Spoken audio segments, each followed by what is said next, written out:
Hello and welcome back to the channel. So I'm going to take a little look at this. You may have seen this on the channel before. I've used it as a representation in a few other videos, but I'm going to give it a video of its own now.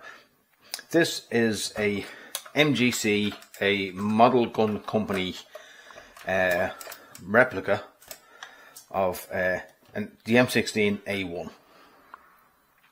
Now this is quite old. This is still made of real steel.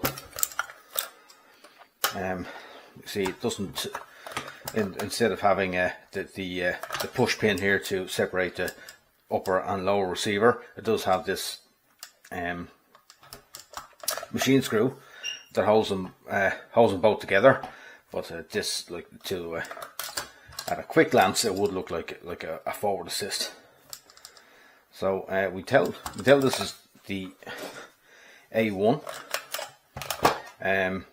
from the very early 3-prong flash hider that's at the front there, and the triangular shaped foregrip and the straight the inline stock. The M16 itself went into service with the United States military in 1964. It was designed in 1959. A lot of development took place, and firearms don't rush into service kind of that quickly. It does take a while to get them into service, but actually the United States Air Force were actually the first to adopt the M16 ahead of the Army and the Navy and Marines. The United States Air Force wanted a lighter rifle, and something lighter than the 7.62 that was currently being used at that time. So this is an excellent design, designed by Eugene Stoner.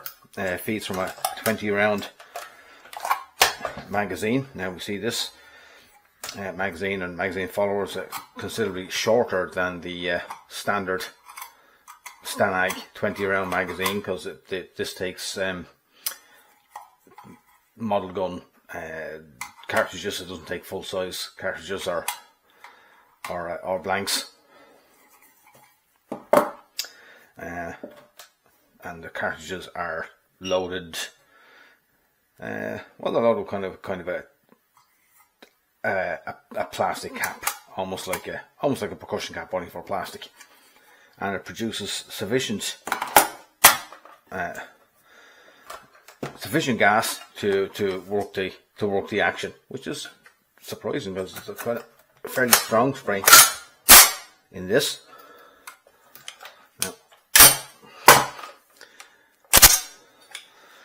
Now you see the fire selector is removed from this. It's set on. I have it set on semi-auto, and I deliberately took the fire selector out, so it will stay on semi-auto.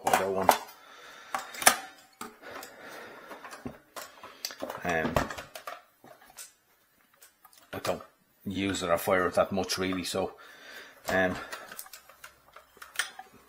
no real need for me to change the setting from semi-auto to safe, or definitely no reason to change to put it to full auto. But it weighs roughly the same as an actual M16, thanks to the kind of real steel construction of this. I have the same kind of sight picture of an actual M16. It operates the same way as I just said.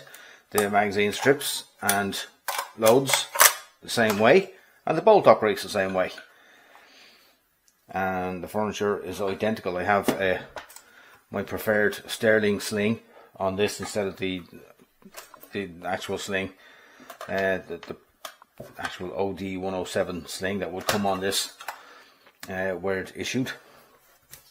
The dust cover is there, and if we hold it up, maybe you can see Model Gun Corporation, I beg your pardon, MGC, Tokyo, Japan. Japan has some very strict firearms laws. So if anybody wants to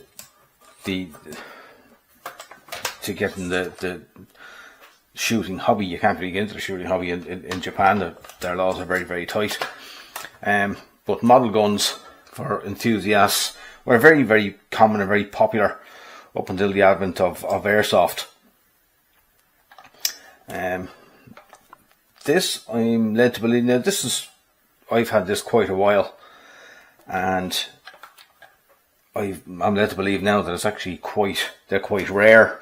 This was made in the early 1980s, and there's not many of them around anymore, so I've been led to believe this is actually quite collectible now. Lucky me. Again, it's one of these things that I'd come across many years ago at a very good price, too good to let it go. So I jumped on it and kept it in my collection as a kind of a curiosity, and now I'm sharing it with you fine people. So thank you very much. I hope you enjoyed this very short but still rambling video. Please like, please subscribe. Any comments, please leave them down below. I'll chat to you again soon.